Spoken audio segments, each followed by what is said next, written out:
Sampai dengan saat ini kasus pembunuhan terhadap Vina dan juga Eki yang terjadi tahun 2016 masih menjadi sorotan utama, saudara. Apalagi polisi akhirnya berhasil menangkap satu dari tiga DPO pada tanggal 21 Mei 2024. Berarti tersisa dua DPO lagi, saudara, yang belum ditangkap oleh pihak kepolisian. Nah, menjadi pertanyaan kita semua adalah bagaimana nanti polisi bisa menangkap dua DPO ini? Apakah kesulitannya sama seperti menangkap satu DPO yang sebelumnya, karena ada beberapa faktor di situ, ada beberapa fakta yang nanti juga akan saya tanyakan bersama dengan mantan Kabar Eskrim Polri, ada Komjen Pol Ito Sumardi. Pak Ito, apa kabar, Pak? Baik, terima kasih. Selamat pagi, Mas. Selamat pagi, terima kasih Pak Ito sudah bergabung. Eh, Dua DPO belum ditangkap. Tapi apakah ini bisa akan ada optimistis bahwa dua DPO ini nanti akan bisa ditangkap keseluruhannya dengan berhasil menangkap satu DPO di tanggal 21 Mei kemarin, Pak? Ya, saya ingin menjelaskan dulu, Mas, ya, penetapan Hmm. DPO yang 3 orang ini dari siapa? Dari mana? Itu kan berdasarkan keterangan para terpidana, dulu tersangka, ya. Karena ini kan kejahatan yang dilakukan secara berkelompok. Mereka menyampaikan apa namanya identitas dari DPO yang ini tidak lazim, ya. Biasanya polisi itu menetapkan DPO tentunya lengkap dengan foto-foto, ya, sehingga akan memudahkan publik untuk membantu. Nah, ini berdasarkan keterangan mereka yang kemudian dicabut oleh mereka. Sehingga pada saat Polda Jabar turun, mereka melakukan eksaminasi, ya, atau melakukan pemeriksaan ulang terhadap mereka mendasarkan kepada BAP pertama, ya, yang lazimnya BAP pertama itu masih murni, belum terintervensi dengan pihak lain termasuk pengacara. Di sanalah kemudian meyakini bahwa salah satu DPU itu ada, dikejar sampai dapatlah si Peggy ini atau Perong, ya. Nah, kenapa demikian? Ternyata dari keterangan-keterangan yang digali oleh penyidik, ya, oleh tim Polda Jabar itu menyatakan bahwa memang Peggy itu pada saat ini, ya, dia selalu mengikuti, ya, perkembangan daripada penyidikan ini. Nah, sekarang kalau yang dua lagi, tentunya yang dua lagi ini juga kembali seperti kasusnya Peggy. Ini kan samar-samar, ya, karena tidak disebutkan si Andi itu siapa, si Dani itu siapa, kemudian bagaimana wajahnya. Dan selama 8 tahun ini tidak menutup kemungkinan dilakukan seperti Peggy, dia merubah identitas dan sebagainya. Nah, tentunya kita perlu menunggu, ya. Hanya memang masyarakat perlu mengetahui ini bukan merupakan sesuatu yang kelemahan daripada penyidik. Karena penyidik itu sudah berbuat optimal dengan menangkap 8 orang pelaku, kemudian juga melalui proses persidangan mendapatkan hukuman maksimal. Nah, ini tentunya harus diapresiasi, ya, karena hakim kan bisa saja memberikan hukuman yang minimal atau sedang, tapi ini hakim ini menjatuhkan hukuman yang merampas, ya, merampas masa depannya mereka ini, ya, dengan hukuman seumur hidup.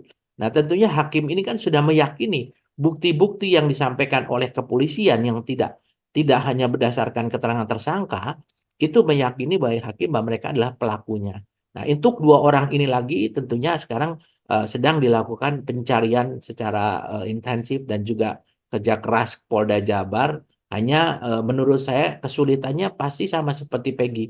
Ini bisa saja, ya, Mas, ada memang mereka ada, atau bisa saja hanya merupakan mereka hanya merupakan sesuatu yang dilemparkan kepada orang lain yang mungkin eh, tidak ada gitu, ya, atau tidak ada kaitannya. Tapi kita menunggu saja karena saya tidak ingin berasumsi atau berspekulasi untuk masalah ini.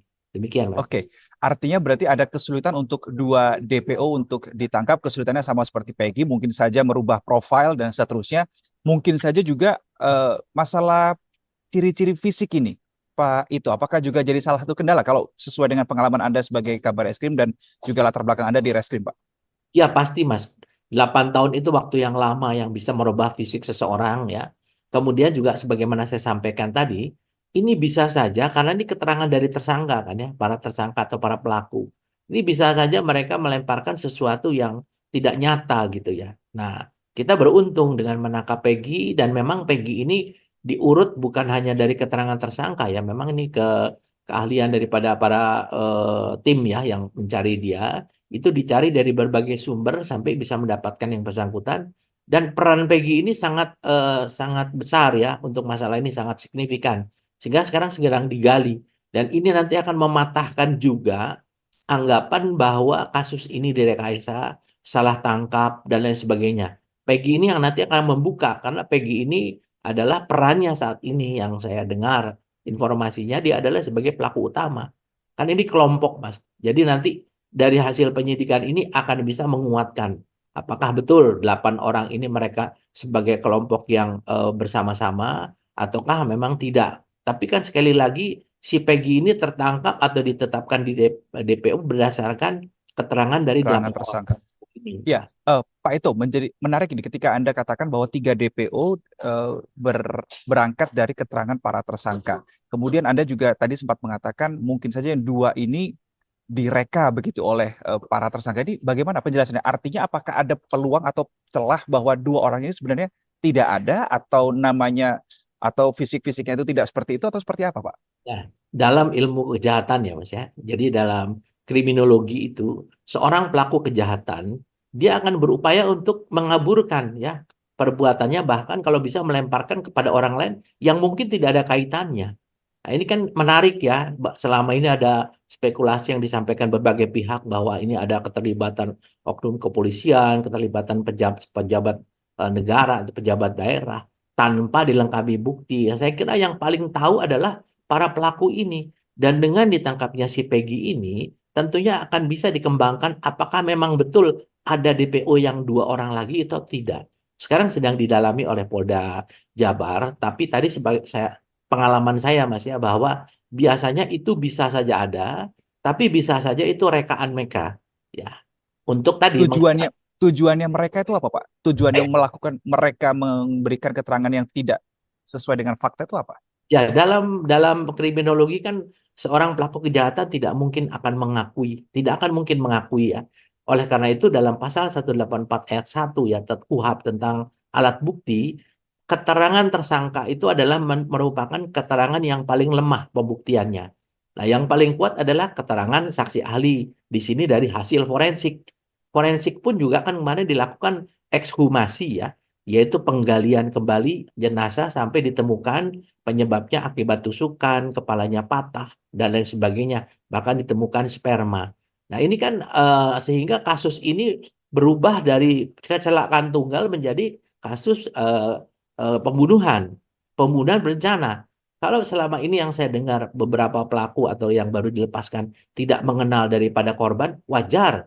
Kenapa? Karena ini kan mereka kelompok ya yang menurut BAP itu kan kelompok geng motor. Dia tidak peduli kenal orang atau tidak, yang jelas kita lihat saja lah sehari-hari kan mereka masuk saat ini kejadian kan di beberapa kejadian mereka tidak perlu harus mengenal si korban itu. Nah, tapi mungkin dari Peggy ini nanti akan digali apakah memang Peggy mengenal sehingga mengajak teman-temannya yang tidak kenal korban ini untuk menghabisi korban. Nah, tentunya kita menunggu bagaimana nanti hasil daripada pendalaman penyidikan terhadap Peggy ini.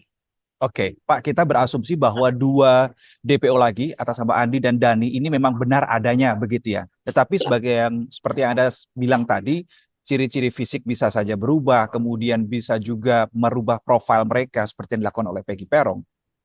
Ya, Ketika menghadapi 2 kesulitan utama ini, apa yang biasa dilakukan oleh aparat kepolisian, Pak, untuk bisa membuka atau apa ya, menemukan titik terang lah? ya. Eh, Masyarakat juga perlu memahami ya bahwa betapa beratnya tugas seorang penyidik ya. Penyidik itu tidak mungkin menangani hanya satu kasus. Dia menangani ratusan bahkan mungkin ribuan kasus ya dalam kurun waktu 8 bulan ini. Jadi sekarang kalau untuk fokus terhadap kasus Vina ini itu sudah diambil alih oleh tim khusus yang dibentuk oleh Bapak Kapolda Jabar. Nah, tentunya mereka khusus untuk menangani masalah ini. Kita sangat berharap ya dengan segala kemampuan teknologi ya dan sumber daya yang memang profesional menangani hanya satu kasus ini itu akan bisa membuat terang nanti Mas. Kan penyidikan itu kan artinya adalah membuat terang satu perkara. Sehingga kita berharap yang 2 orang DPO ini memang betul ada atau ada keterangan dari pihak Polda bahwa 2 orang ini hanya merupakan rekaan daripada empat eh, 8 orang pelaku itu yang sebagaimana saya sampaikan seorang pelaku kejahatan tidak akan mungkin mengakui kejahatannya, dia akan berusaha mengaburkan bahkan melempar pada orang-orang atau pihak yang mungkin tidak ada. Tapi saya kira itu sesuatu hal yang wajar dan lumrah itu Mas ya. Oke Pak, ketika memang kita percaya pada kemampuan pada aparat kepolisian begitu ya. Tapi begini, ketika memang ada dua kesulitan tadi, biasanya polisi akan melakukan hal apa untuk mengungkap itu Pak? Ketika ada ciri-ciri yang sudah berubah, kemudian ada profil yang berubah, bagaimana? Biasanya akan dilakukan langkah seperti apa? Kita beruntung dan saya apresiasi sekali dengan Polda Jabar yang sudah bisa menangkap Peggy. Dari Peggy Hmm. inilah akan bisa dikembangkan apakah ada orang lain yang saat ini bersama-sama dia itu masih melarikan diri atau dalam DPO. Pasti akan dikejar ke sana. Tentunya ini kan materi penyidikan yang tidak mungkin saya peroleh dari penyidik ya.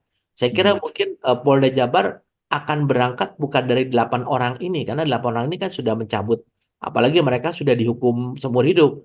Kalau secara Hmm. logika mereka bilang buat apa saya bantu polisi? Bahwa saya sudah dihukum seumur hidup. Nah, si Peggy inilah yang nanti akan bisa menguak ya siapa-siapa saja yang mungkin masih ada terlibat yang saat ini belum terkena dengan jeratan kasus hukum sebagaimana yang mereka alami saat ini.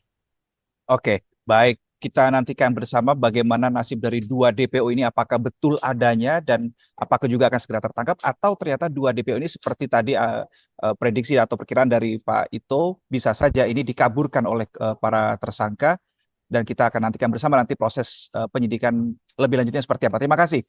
Komjen Pol Purnawirawan Ito Sumardi, mantan Kabar Eskrim sudah berbagi informasi dan sudut pandang pada kali ini. Dan saudara, demikian sedang viral untuk kali ini. Kita jumpa di sedang viral berikutnya. Saya Reno Reksa pamit. Salam CTV.